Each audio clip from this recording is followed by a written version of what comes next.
अस्सलाम वालेकुम, मैं हूं शाहजेब खानजादा। चीन से दुनिया भर में फैलने वाला कोरोना वायरस पाकिस्तान समेत दुनिया के 150 से ज्यादा ममालिक को सख्त और बड़े फैसलों पर मजबूर कर रहा है। इस वबा से 2 लाख से ज्यादा अफराद मुतासिर और 9,000 अफराद हलाक हो चुके हैं। उनमें से पाकिस्तान में अब तक 2 अफराद हलाक हुए हैं और 300 से ज्यादा में कोरोना की तस्दीक हुई है। जबकि चीन के बाद सबसे ज्यादा मुतासिर होने वाला मुल्क इस वक्त इटली है, जहां हलाकतों की तादाद 3,000 के करीब पहुंच गई है। कोरोना की वजह से दुनिया भर में मुआशी सरगर्मियां महदूद हो गई हैं, मार्केट्स क्रैश कर रही हैं, तेल की कीमतें गिर गई हैं, एविएशन इंडस्ट्री का दिवालिया निकल रहा है और उन सब की वजह कोरोना वायरस है, जिसका अभी तक इलाज भी दरियाफ्त नहीं हो सका है। मगर इस तशवीशनाक सूरत हाल में भी उम्मीद पैदा हो रही है और ये उम्मीद वहीं से पैदा हुई है जहां से कोरोना वायरस फैलना शुरू हुआ था। चीन के हुक्काम 3 महीने में पहली बार आज मकामी सतह पर कोरोना का कोई भी केस रिपोर्ट ना होने का दावा कर रहे हैं। चीन में गुज़िश्ता 1 हफ्ते से कोरोना के केसेस में मुसलसल कमी आ रही थी और आज मकामी सतह पर कोरोना का एक भी केस रिपोर्ट ना होने को चीन की इस वबा के खिलाफ तारीखी कामयाबी करार दिया जा रहा है। मगर कोरोना के खिलाफ ये कामयाबी हासिल करने के लिए इन 3 महीने के दौरान सबसे ज्यादा नुकसान और सख्त वक्त चीन के अवाम को बर्दाश्त करना पड़ा है। और पाकिस्तान के अवाम, आप सुने और समझे कि यह सब कितना जरूरी है। दुनिया क्या कर रही है इस वबा से बचने के लिए और आपकी हुकूमतों की जिम्मेदारी तो है, मगर आप सबकी क्या जिम्मेदारी है वो हम आपके सामने रखते हैं। चीन में जहां अब तक कोरोना वायरस से 3,245 अफराद हलाक हो चुके हैं और एक दिन में 100 से ज्यादा हलाकतें होती थी, मगर कल महज 8 अफराद हलाक हुए। ये भी अफसोसनाक है, मगर तादाद बहुत कम हो गई है। इसके साथ साथ नए केसेस सामने ना आने को चीन के उन सख्त और गैर मकबूल फैसलों का नतीजा करार दिया जा रहा है, जिस पर उसे सख्त तनकीद का निशाना बनाया जा रहा था। मगर अब दुनिया भर के ममालिक को लॉकडाउन जैसे यही सख्त फैसले करना पड़ रहे हैं, जिनमें पाकिस्तान भी शामिल है। मगर इन फैसलों को सख्ती से अमल दरामद ही इस वबा के खिलाफ कामयाबी दिला सकता है और ये अवाम के ताउन के बगैर मुश्किल नहीं है। चीन के सूबे हुबे का शहर वुहान में सबसे पहले 31 दिसंबर को इस वायरस से मुतासरा केसेस सामने आना शुरू हुए और 11 जनवरी को चीन के शहर वुहान में कोरोना का पहला मरीज इंतकाल कर गया था। जिसके बाद 23 जनवरी को चीन ने अपने सनती शहर वुहान, जिसकी आबादी बहुत ज़्यादा है, उसका लॉकडाउन करके फ़िज़ाई और ज़मीनी सफ़र पर पाबंदी लगा दी और पूरे शहर को क्वारंटीन में डाल दिया। मगर इसके बावजूद हलाकतें बढ़ती रही तो चीन की हुकूमत ने 26 जनवरी तक तकरीबन 6 करोड़ की आबादी वाले अपने पूरे सूबे को, हुबे को का ही मुकम्मल लॉकडाउन कर दिया, जिससे लोग या तो अस्पतालों में या फिर घरों में महसूर होकर रह गए। किसी को बाहर जाने की इजाज़त थी और ना ही अंदर आने की। मुआशी सरगर्मियां ख़त्म होकर रह गई। पूरा सूबा, ख़ासतौर पर वुहान शहर, वीरान हो गया। लॉकडाउन का यह सिलसिला तकरीबन 2 महीने जारी रहा, मगर अब उसमें नरमी की जा रही है। मुआशी सरगर्मियां आहिस्ता आहिस्ता बहाल हो रही हैं। चीन की हुकूमत मुतासरा शहरों में रहने वालों को बीमारी की नोयत के एतबार से मुख्तलिफ कैटेगरीज में डालकर उन्हें महदूद सफ़र और मुआशी सरगर्मियों की इजाज़त दे रही है। मगर इन 2 महीनों के दौरान चीन की हुकूमत और अवाम को सख्त और मुश्किल हालात से गुजरना पड़ा, लेकिन उसके नताइज अब मस्बत आ रहे हैं। एक ऐसा वायरस जिससे ये तवक्को की जा रही थी, खदशे का इज़हार किया जा रहा था कि चीन को बुरी तरह मुतासिर करेगा, वो नहीं कर सका क्योंकि चीन के अवाम ने हुकूमत के सख्त फैसलों का साथ दिया। कोरोना के केसेस के साथ साथ अमवात की तादाद में अब कमी आ रही है। कोरोना वायरस से मुतासिरा अफराद को रखने के लिए बनाए गए इमरजेंसी सेंटर्स को चीन में बंद किया जा रहा है। इस पूरे अरसे के दौरान जिन डॉक्टर्स और मेडिकल स्टाफ ने खिदमत अंजाम दी, वो अपने घरों को वापस जा रहे हैं। इस तारीखी मौके पर चीन के 18 शहरों में 50,000 टीवी स्क्रीन्स लगाई गई हैं, जिन पर उन डॉक्टर्स के लिए शुक्रिया और घरों में वापसी पर खैर सगाली के पैगामात दर्ज हैं। अहम बात यह है कि चीन ने 31 दिसंबर को इस वायरस के मरीज सामने आने की तस्दीक की और 26 जनवरी तक अपने 6 करोड़ आबादी को क्वारंटीन में डाल दिया, यानी 25 दिनों में लॉकडाउन का फैसला कर लिया। मगर उस वक्त तक कोरोना वायरस चीन से निकलकर दुनिया भर में फैल चुका था। इस हवाले से सामने आने वाली एक तहकीक के मुताबिक अगर चीन 1 हफ्ते पहले लॉकडाउन जैसे इकदाम उठा लेता, जब उठाए उससे 1 हफ्ते पहले उठा लेता, तो दुनिया में कोरोना वायरस का फैलाव 66% तक कम हो सकता था। बरतानवी अखबार द गार्डियन में शाया होने वाले एक आर्टिकल के मुताबिक रिसर्चर्स ने दावा किया है कि दुनिया में कोरोना वायरस का फैलाव बहुत कम हो सकता था अगर चीन 1 हफ्ते पहले ये इकदाम करता।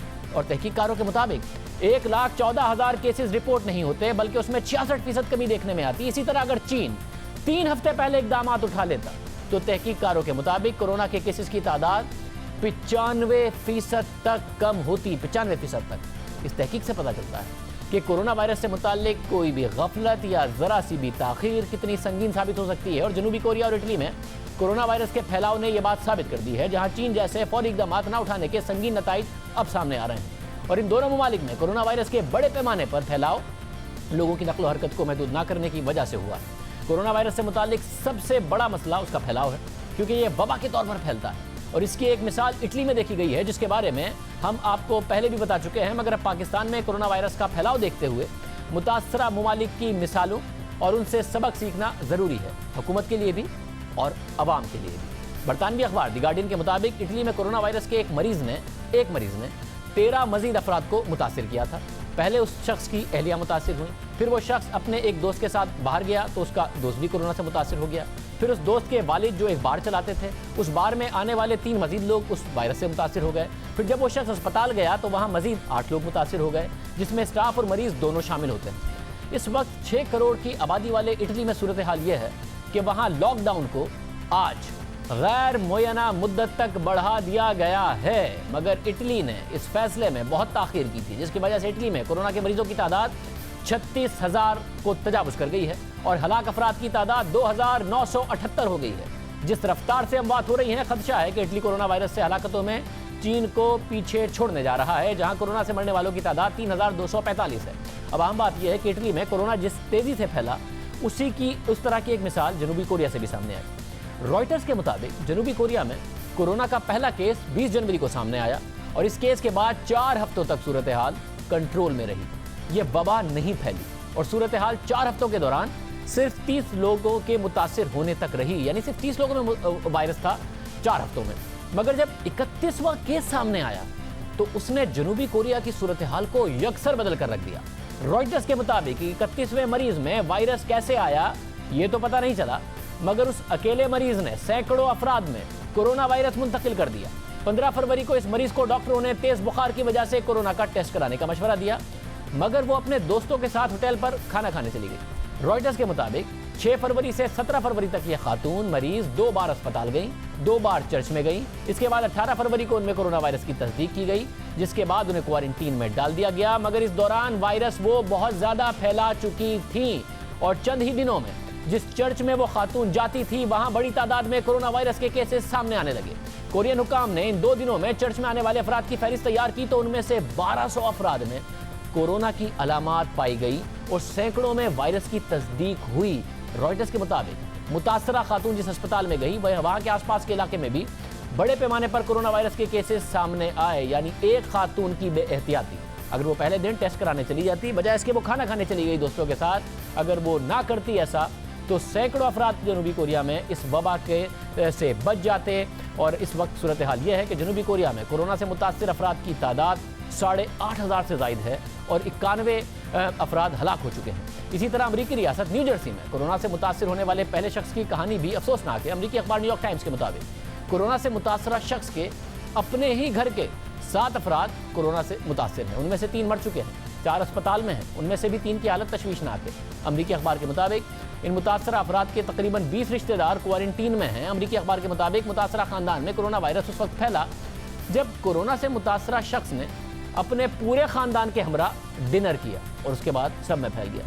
इन मिसालों को देखते हुए अंदाज़ा लगाया जा सकता है कि अगर मुतासरा केसेस को संजीदगी से और बर वक्त कंट्रोल नहीं किया गया तो वो आसानी से सेहतमंद लोगों को मुतासिर कर सकते हैं और फिर हर जगह फैल सकते हैं। अहम बात यह है कि अमेरिकी सदर डोनाल्ड ट्रंप ने भी इस बीमारी को इब्तिदा में संजीदा नहीं लिया था, मगर वक्त गुजरने के साथ उन्हें मामले की संगीनी का एहसास हुआ तो उनके बयानात भी बदल गए। और इस वक्त अमेरिका में कोरोना से 10,000 से ज़्यादा लोग मुतासिर हैं, 152 अफराद हलाक हो चुके हैं। और अमेरिकी सदर जो इब्तिदा में वबा को संजीदा नहीं ले रहे थे, उन्हें मुल्क में इमरजेंसी लगाना पड़ रही है। यूरोपीय ममालिक से फ़िज़ाई ऑपरेशन मुअत्तल करना पड़ गए। यही वजह है कि अब कोरोना वायरस को पाकिस्तान में मजीद फैलने से रोकने के लिए भी इसी तरह के सख्त इकदाम की बात की जा रही है, क्योंकि पाकिस्तान में कोरोना के मरीजों की तादाद तेजी से बढ़ती जा रही है। हुकूमत पाकिस्तान की जानिब से कोरोना वायरस से मुतालिक वेबसाइट लॉन्च कर दी गई है, जिसके मुताबिक खैबर पख्तूनख्वा में गुज़िश्ता रोज़ 2 मरीज इंतकाल कर चुके हैं। मुल्क में कोरोना के मरीजों की तादाद 326 हो चुकी है। इसमें से सिंध में 213 मरीज, पंजाब में 33, बलूचिस्तान में 37, खैबर पख्तूनख्वा में 23 और गिलगित बल्तिस्तान में 12, इस्लामाबाद में 7 और आज़ाद कश्मीर में 1 मरीज है। जबकि सिंध हुकूमत के मुताबिक कोरोना के 3 मरीज सेहतयाब हो चुके हैं। मुल्क में कोरोना का खतरा बढ़ रहा है। हुकूमत की जानिब से अवाम की नकलो हरकत पर पाबंदियां लगाई गई हैं, मगर इस मामले में हमारा कौमी रवैया अजीब दिखाई दे रहा है। हुकूमत इकदाम कर रही है मगर अवाम में संजीदगी नहीं दिखाई दे रही है। सोशल पार्टीज मुनक्किद हो रही हैं, डिनर प्लान्स किए जा रहे हैं, गैदरिंग्स हो रही हैं और क्वारंटीन को लोग संजीदगी से नहीं ले रहे हैं। जो लोग क्वारंटीन में रखे गए हैं, हुकूमत कोशिश कर रही है मगर वो तोड़ फोड़ करके भाग रहे हैं, जिसकी वजह से ये वायरस बहुत तेज़ी से फैल सकता है। मार्केटें बंद करने की पाबंदियों के बावजूद कहीं कहीं मार्केट्स खुली हैं, कहीं बंद हैं। सूरत हाल ये है कि अहम शख्सियात गैर संजीदगी का मुजाहरा कर रही हैं, मजाक उड़ा रही हैं। साबिक वज़ीर आला बलूचिस्तान असलम रईसानी सरेआम लोगों से हाथ मिलाकर कोरोना वायरस का मजाक उड़ाते दिखाई दे रहे हैं। एक साबिक वज़ीर आला की संजीदगी का ये आलम है कि वो आवाम को एहतियात का पैगाम देने के बजाय मजाक उड़ा रहे हैं। ये बहादुरी नहीं है, ये बेवकूफ़ी है।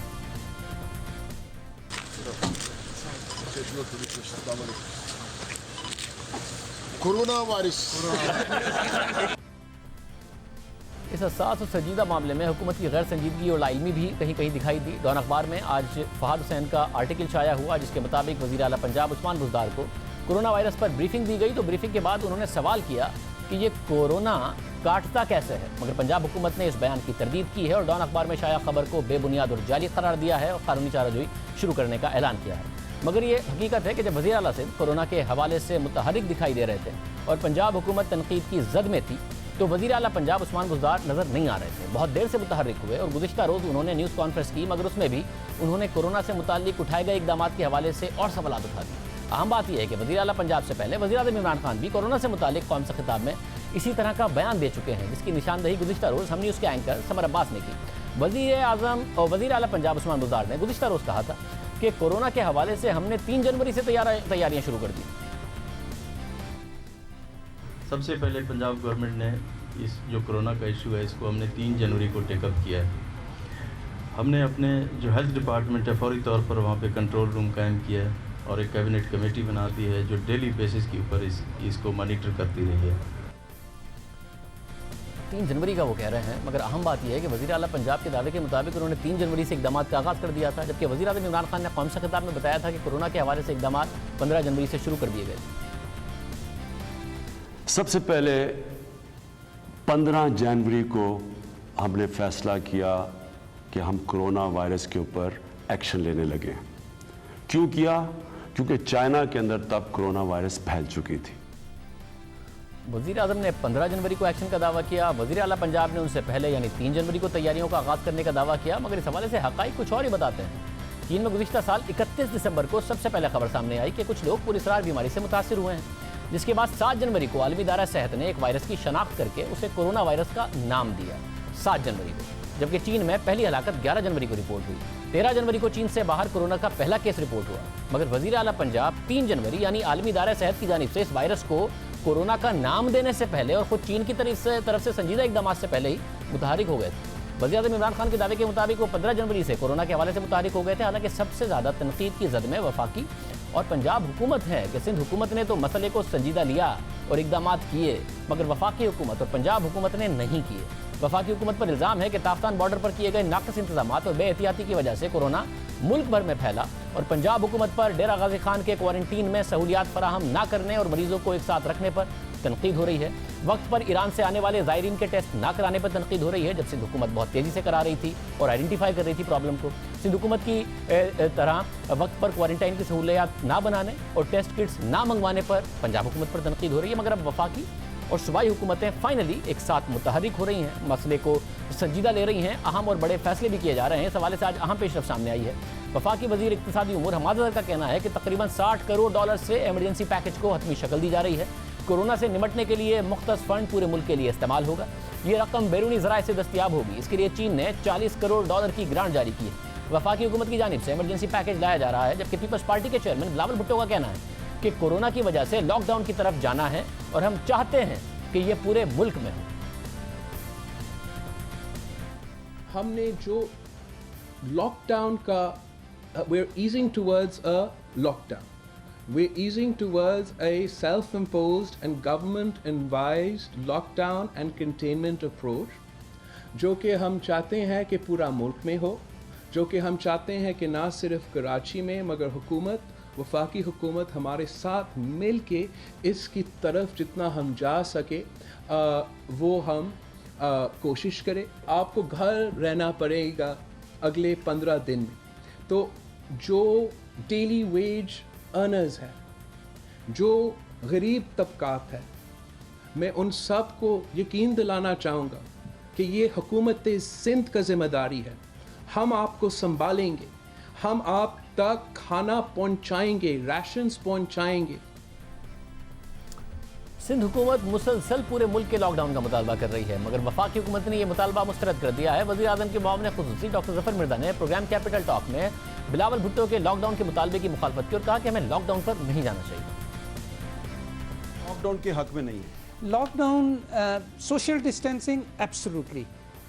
कंप्लीट लॉकडाउन हमें नहीं करना चाहिए। अच्छा, इसके अलावा बिलावल भुट्टो का अपनी न्यूज़ कॉन्फ्रेंस में कहना था कि ये वक्त सियासत का नहीं है, वो वज़ीर आज़म पर तनकीद नहीं करेंगे। बड़ी मस्बत उनकी तरफ से आज बात की गई, पैगाम दिया गया एक ऐसे वक्त में जब कौम को ज़रूरत है कि आगे बढ़े, पूरी सियासी लीडरशिप और सारी हुकूमतें मिलकर आगे बढ़ें। बिलावल भुट्टो ज़रदारी ने बाकी सियासतदानों के मुकाबले में और सियासी लीडरशिप के मुकाबले में एक बड़ा मस्बत बात करके सबूत दिया। ये वक्त नहीं है अपना वज़ीर आज़म पे तनकीद करने के लिए। मैं सिर्फ इतना कहूँगा कि जब मैं कहता हूँ कि मैं समझता हूँ कि पाकिस्तान इसका मुकाबला कर सकता है, तो इसका मतलब है कि मैं समझता हूँ कि हमारा वज़ीर आज़म समेत पूरा पाकिस्तान इसका मुकाबला कर सकता है। हमारा ज़्यादा कोऑर्डिनेशन की ज़रूरत है वफाक के साथ और दूसरे सूबे के साथ भी। इस वक्त तनकीद करने की कोई ज़रूरत नहीं है, इल्ज़ाम लगाने की कोई ज़रूरत नहीं है, सियासी पॉइंट स्कोर नहीं करना का कोई ज़रूरत नहीं है। वक्त आएगा हम इलेक्शन लड़ेंगे, हम इलेक्शन लड़ेंगे, सियासी पॉइंट स्कोरिंग ना की जाए। ये सबके बाद है जब वज़ीर आज़म ने अपनी तकरीर में ताफ्तान में जो इंतजाम थे उस पर बलूचिस्तान हुकूमत की तो तारीफ़ की, हालांकि उस पर यही धमकी दो रही है कि वहाँ से सारा वायरस फैला, मगर सिंध हुकूमत की तारीफ़ नहीं की थी, जिक्र नहीं किया था। मगर बिलावल भुट्टो ज़रदारी ने आज मस्बत बात की। एक और मुतालबा जो सिंध हुकूमत की तरफ से किया गया वो ट्रेन के ऑपरेशन के हवाले था। आज वज़ीर रेलवे शेख रशीद ने 22 मार्च से 12 ट्रेनें बंद करने का ऐलान किया और कहा कि अगर ज़रूरत पड़ी तो मज़ीद 20 ट्रेनें बंद की जाएंगी, मगर पूरा जो रेलवे का ऑपरेशन है उसको बंद करने से उन्होंने कहा कि अभी फैसला नहीं किया गया। हमने फौरी तौर पर 12 ट्रेनों को 22 तारीख से बंद करेंगे और अगर ज़रूरत पेश आई तो 25 को फिर बैठेंगे और मज़ीद 20 ट्रेनें जो हैं वो 1 तारीख को बंद कर दी जाएंगी। मुसाफिरों की पेमेंट 100% उनको रिटर्न है और किसी भी ट्रेन पर वो सफ़र करना चाहें तो ये एडवांस जो बुकिंग है उस पर अमल हो सकेगा। 134 ट्रेनें चलती हैं, 34 बंद हो जाएंगी। 100 ट्रेनें हमारी मजबूरी है। अगर हमने ये 100 ट्रेनें भी बंद कर दी तो सारा मुल्क एक नए मसले से दोचार हो जाएगा। अभी हम 34 ट्रेनें बंद करने जा रहे हैं, 12 का ऐलान कर रहे हैं, 20 के लिए आपको स्टैंड बाई किया है क्योंकि उनके हमारे पास पैसे होने चाहिए रिटर्न्स, लोगों के टिकट को रिटर्न करने। स्कैनिंग कर रहे हैं, स्कैनिंग कोई हल नहीं है। आपसे अर्ज़ करूँ, वो एक आला सा लगा देते हैं माथे पे और उससे देखते हैं कि टेम्परेचर तो नहीं है। सो जो एक्चुअली टेस्टिंग है वो हमारे पास नहीं है रेलवे में। रशीद अहमद साहब ने यह ऐलान भी किया। आज वज़ीर आज़म से भी उनकी एक तफसीली मुलाकात हुई थी, तो शेख साहब से पूछते हैं कि वज़ीर आज़म इस वक्त क्या सोच रहे हैं, आगे वफाकी हुकूमत का क्या प्लान है। शेख रशीद अहमद साहब वफाकी वज़ीर रेलवे हमारे साथ मौजूद हैं। शेख साहब बहुत शुक्रिया। शेख साहब, ज़ाहिर है बड़ा इमरजेंसी का वक्त है, सिंध हुकूमत चाहती है कि बंद कर दिए जाएँ ऑपरेशन। आप लोगों ने ज़ाहिर पूरा ट्रेन ऑपरेशन तो बंद नहीं किया, कुछ ट्रेनें कम की हैं, सिंध हुकूमत लॉकडाउन चाहती है, क्या वजह है? आपकी वज़ीर आज़म से भी मुलाकात हुई थी कि फैसला नहीं किया गया? शाहजेब, एक बात मैं अपने तजर्बे की बुनियाद पर आपके प्रोग्राम में कहना चाहता हूँ कि फियर और पैनिक, खौफ और पैनिक जो है वो वायरस से ज़्यादा ख़तरनाक है। और 12 ट्रेनें आज बंद की हैं, 34 ट्रेनों की परमिशन ली है प्राइम मिनिस्टर इमरान खान साहब से। मंडे को फिर बैठेंगे क्योंकि बाज़ लोगों को रिफ़ंड करने पड़ेंगे पैसे। 8 करोड़ रुपया रिफ़ंड किया। हमारे 7 करोड़ पैसेंजर हैं एनुअली, 2 लाख महीने के हैं। इन दिनों में कम होके 1,65,000 महीने के पैसेंजर्स का एवरेज आ रही है हमारी। और अगर हमने ये सारा लॉकडाउन कर दिया तो इस मुल्क में ये जहाज़ भी बंद हैं, तो ये गरीब की सवारी है, ये कोई साहब ज़रूरत लोगों की सवारी है। इस पे एक 80-90% लोग जो हैं वो इकॉनमी के पैसेंजर हैं। और इसलिए इंशाअल्लाह सोमवार के दिन फिर बैठेंगे। 34 ट्रेनों की परमिशन ले ली है। इन सारी ट्रेनों के मुतबादल भी इंतज़ामात किए हैं ताकि अगर खुशहाल खान बंद हो तो पैसेंजर जो है रहमान बाबा में बैठ के उसी टिकट पे चले जाएं। पहले हिस्से में 34 बंद करने लगे हैं, 22 तारीख से 12 बंद होंगी और इंशाल्लाह 25 या 30 तारीख से बाकी भी जो 24 ट्रेनें हैं वो भी बंद हो जाएंगी। सो हम वो काम कर रहे हैं जो हमारे कंट्रोल में हो, हमारे बस में हो। हमारा 77,000 जो है वो वर्कर है और 2 लाख रिटायर, यानी 3 लाख मुलाजमीन की तनख्वाह देनी है पहली तारीख को, और वो हम जो अर्न करते हैं उसमें से देते हैं और कुछ हमें सब्सिडी मिलती है।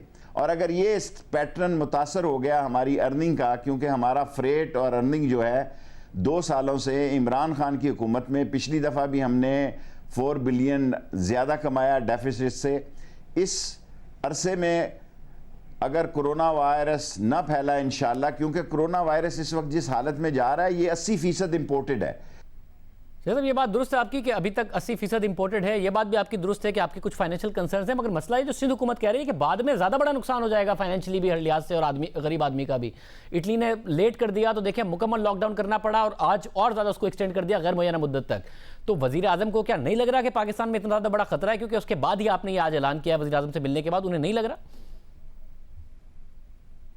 मैंने वज़ीर आज़म इमरान खान साहब से, क्योंकि ट्रेनों की बंदिश उनकी इजाज़त से हो सकती थी, मैं चला सकता हूं, बंदिश के लिए उनकी अप्रूवल ज़रूरी थी और ML1 को भी उनके साथ डिस्कस किया आज ही के दिन।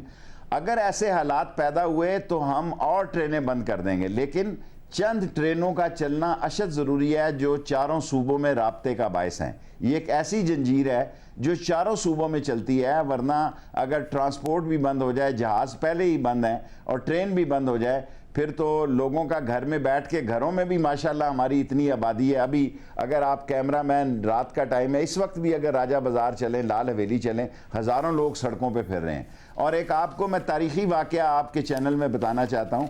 एक दफ़ा आपने बड़ी हमागीर बहुत बड़ी मुहिम चलाई कि समुंदर पे कोई ना जाए, समुंदर पे तुग़यानी का और तूफ़ान का ख़तरा है और सैलाब आने का ख़तरा है। और मैं कराची में ही था तो मैंने देखा बिरयानी पे लोग टूटे पड़े थे। मैंने कहा क्या हो गया, ये मुफ्त बांट रहा है? उन्होंने कहा नहीं जी, ये सारे लोग बिरयानी लेके समुंदर की तरफ जा रहे हैं। सो हमारे यहाँ थोड़े से मसले, जो ट्रेन में जा रहे हैं, अगर हम मास्क भी दें तो वो मास्क नहीं पहन रहे। तो ये ज़ाहिर है, ये बात आपकी दुरुस्त है और ये कौमी रवैया हमारा है कि उनको करना चाहिए और आवाम को इसको संजीदा लेना चाहिए। आवाम का नुकसान होगा अगर ये फैलता है। आप ये बताइएगा कि ओवरऑल वज़ीर आज़म से मिले, लॉकडाउन नहीं करे, तैयारी कैसी है, प्लान क्या है इस वक्त आप लोगों के पास?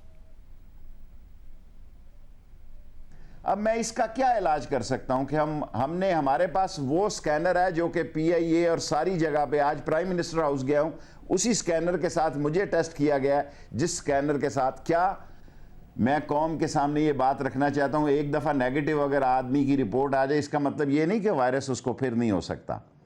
और क्या ये जो स्कैनर सा पिस्तौल सा लगाने से टेम्परेचर देखते हैं, पैनाडोल की एक्सरसाइज जो है, इस एक्सरसाइज का मतलब ये है कि उसमें वायरस नहीं है? बहुत सारे प्राइवेट हॉस्पिटलों में महंगे लोग अपने टेस्ट करा रहे हैं। टेस्ट करने में और स्कैनिंग करने में बड़ा फ़र्क है। ये टेस्ट नहीं है, और ये जो अभी जो निकल रहे हैं इलाज, ये टेस्टों की तादाद बड़ी है, कोई प्राइवेट हॉस्पिटल से बड़े हैं, कुछ दूसरे हॉस्पिटलों से बड़े हैं। वरना अब हमारी किटें आ रही हैं और हम इस पोजीशन में हो गए हैं कि अपने मरीज़ों की टेस्टिंग कर सकेंगे। हमारे पास कितने वेंटिलेटर हैं जी? क्या हम इस किसी एमरजेंसी के हादसे के लिए तैयार हैं? इस तरह के हमारे पास कितने होंगे? 1600 वेंटिलेटर होंगे। मैं एज ए वज़ीर कई दफ़ा इस्लामाबाद में फ़ोन करता हूं कि बंदा सीरियस है, कोई वेंटिलेटर का बंदोबस्त हो सकता है। कई हॉस्पिटल ऐसे हैं जिसमें वेंटिलेटर ही नहीं है। कई हॉस्पिटल ऐसे हैं जैसे में वेंटिलेटर नहीं है, एक्सीडेंट हो जाए वहाँ लेके जाओ तो कहते हैं जी हमारे पास वेंटिलेटर नहीं है, फलां हॉस्पिटल में आप ले जाए। सो हम जिन हालात से गुजर रहे हैं, रेलवे ने वैसे ही फैसले किए हैं। शेख साहब ये भी बता दें कि फिर ज़रा तनकीद हो रही है कि शुरू में वफाकी हुकूमत ने और पंजाब हुकूमत ने संजीदा नहीं लिया इस मसले को, सिंध हुकूमत ने लिया। पहले ताफ्तान में जो कुछ किया, लोगों को साथ बिठा दिया, और ज़्यादा फैल गया, पूरे मुल्क में फैल रहा है उसकी वजह से। फिर डेरा गाजी खान ताफ्तान से लेके आए तो उनको एक साथ बिठा दिया। हालांकि सिंध ने बहुत ज़्यादा अच्छी इस हवाले से तैयारी की थी। आपकी अपनी कॉन्स्टिट्यूंसी है पिंडी, पंजाब में लगती है, आपको लगता है पंजाब हुकूमत और वफाकी हुकूमत बेहतर कर सकती थी यहाँ से? सिंध हुकूमत ने अच्छे काम किए। एक तफ्तान का मसला है जिसने सारा मसला पैदा किया। मैं इकरार करता हूँ अगर तफ्तान को हम बेहतर हैंडल करते तो मेरा ख्याल है ये मसले इतने संजीदा ना होते। हमारे यहाँ डेंगू से इससे ज़्यादा हॉस्पिटल में लोग आते हैं। इस वक्त तक की जो तादाद है, या खुदा ना करे इससे थोड़ा इजाफा भी हो जाए, तो ये इतनी खौफनाक नहीं है जितना खौफ बैठ चुका है, जितना पैनिक हो चुकी है कौम। लेकिन मैं अपने घर की बात करता हूं जी, बाहर की क्या बात करूं। मैं किसी की मिसाल नहीं देता कि लोग खफा हो जाए। मेरे घर में सारे भतीजे, सारे भांजे, सारे लोग जो हैं वो एक ही घर में सारे इकट्ठे हैं। उन्होंने इस छुट्टियों को भी बच्चों ने अजीब रंग में लिया हुआ है। सो आप देखें, हमारे यहाँ दो किस्म की बीमारियाँ, एक गरीब की बीमारी लगती है, हेपेटाइटिस हो गया, टीबी हो गई, और एक डेंगू लग गया। ये बाज़ पाकिस्तान में बड़े लोगों को बीमारियां नहीं होती। ये पहली बीमारी है जो हमागीर है, जो किसी को भी किसी से और किसी वक्त लग सकती है।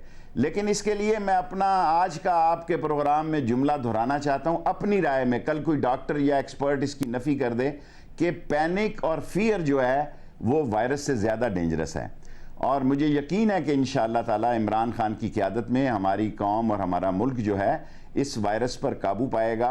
और हमें जिंदा कौम है और हमारा ईमान बड़ा कामिल है। इंशाअल्लाह ताला इस मसले को हम काबू पाएंगे।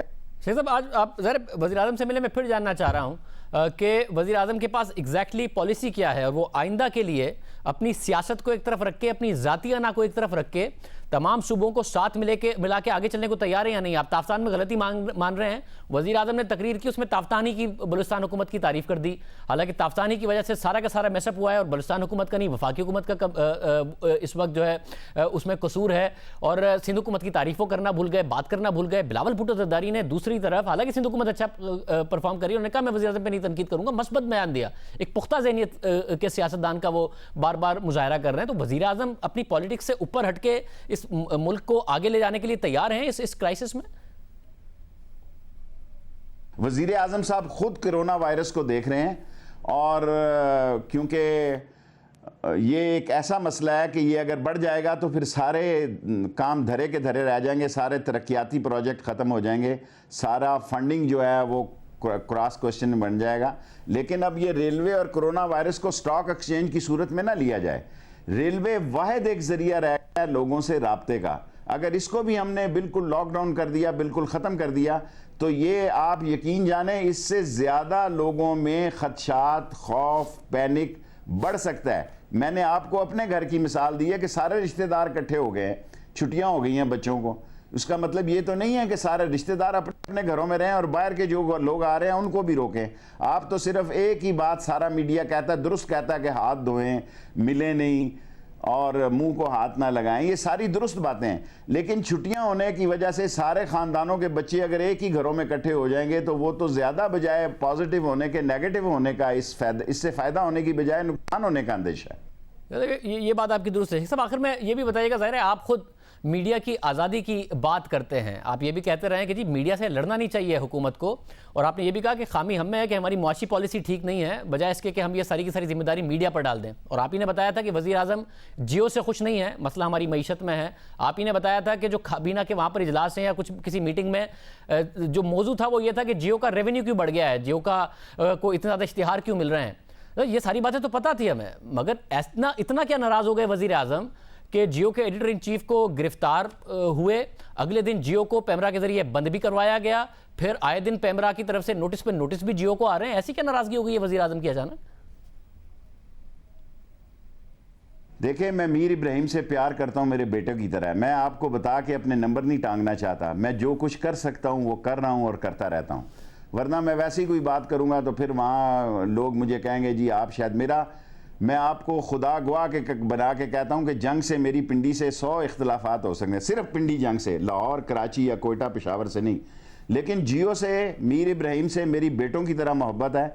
मैं जहां तक जो कुछ कह सकता हूं और दूसरे लोगों से भी कहलवाता हूं, ताकि ये मेरा तो पता ही है कि मैंने क्या कहना है। तो मैं इस चीज़ में हामी पहले दिन से नहीं था।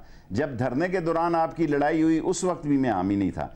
अब भी मैं चाहता हूं अगर मेरा और इब्राहिम तक की हद का मसला हो तो मेरा ख्याल है ये हालात यहां तक ना पहुंचे, लेकिन बाज़ वक़्त आपकी तरफ से भी ज़्यादती हो जाती है, सो इस पर भी नज़र होनी चाहिए। नहीं शेख साहब, जो अगर हमारी तरफ से ज़्यादती हो जाती है उसको मैं ऑन करने को तैयार हूँ। ज़ाहिर है इंतज़ामिया की जिम्मेदारी नहीं है, हमारे प्रोग्राम में जो होता है वो हमारी जिम्मेदारी है, मगर मैं जानना चाह रहा हूँ कि वो ज़्यादती होती क्या है। क्योंकि नून लीग के दौर में एमनेस्टी स्कीम आई या पीपल्स पार्टी के दौर में टैक्स के इंतजाम हुए तो पूरा मीडिया उनको क्रिटिसाइज करता था, या खान साहब पहले एमनेस्टी स्कीम को कहते थे कि जी ये तो चोर के लिए होती है, वो खुद लेके आए, मीडिया ने भरपूर सपोर्ट किया, उन्होंने जियो पे बैठ के ट्रांसमिशन की है, जियो ने सपोर्ट किया, हमने सपोर्ट किया, उन्होंने टैक्स के हवाले से इकदाम किए हैं, उन्हें भरपूर सपोर्ट हमारे प्रोग्राम के से किया गया, जियो से किया गया। वो महंगाई के हवाले से अगर कीमतें वो बढ़ाते हैं, क्योंकि IMF के प्रोग्राम में हम सपोर्ट करते हैं, बिजली की कीमतें बढ़ाते हैं, इस प्रोग्राम के प्लेटफॉर्म से हमने नहीं क्रिटिसाइज किया, IMF के प्रोग्राम में गए नहीं क्रिटिसाइज किया गया। तो जो भरपूर सपोर्ट है उनकी पॉलिसीज की, वो इस प्लेटफॉर्म से उनको मुसलसल दी जाती है, मीडिया की तरफ से भरपूर दी जाती है। मगर वज़ीर आज़म अब चाहते क्या हैं? वज़ीर आज़म चाहते हैं कि हम उस्मान बुज़दार की तारीफें करें, वज़ीर आज़म चाहते हैं कि अगर आटे का क्राइसिस हो, चीनी का क्राइसिस हो, तो उनके दोस्तों को वो प्रोटेक्ट करते हैं, क्लीन चिट देते हैं, हम सवाल ना उठाएं, हम शुगर माफिया पे सवाल ना उठाएं, हम सिर्फ वज़ीर आज़म की तारीफें करते हैं। वो चाहते क्या, उनकी तवक्को क्या है हमसे, क्या एग्जैक्टली उनकी एक्सपेक्टेशंस है? बिल्कुल करें, बिल्कुल करें। मैं समझता हूँ यही सिर्फ बात नहीं है। मैं समझता हूँ शुगर माफिया बेशक हमारे में हो या बाहर में हो, आटा का माफिया और घी का माफिया, इनको करार वाकई सज़ा मिलनी चाहिए। ये इंसानी दुश्मन हैं लोग जो पैसों की खातर गरीब को नुकसान पहुँचाते हैं, और जो 10-11 चीज़ें शॉर्टेज पैदा करते हैं वो मुल्क और कौम के दुश्मन हैं। लेकिन आप मेरे हालात में मेरे तक रहने दें, इंशाअल्लाह अल्लाह बेहतर करेगा। अल्लाह बड़ा रहीम और गफूर है। बहुत शुक्रिया शेख रशीद अहमद साहब हमारे साथ मौजूद थे। प्रोग्राम में एक ब्रेक शामिल करते हैं, मज़ीद अहम खबरें उन पर बात करेंगे।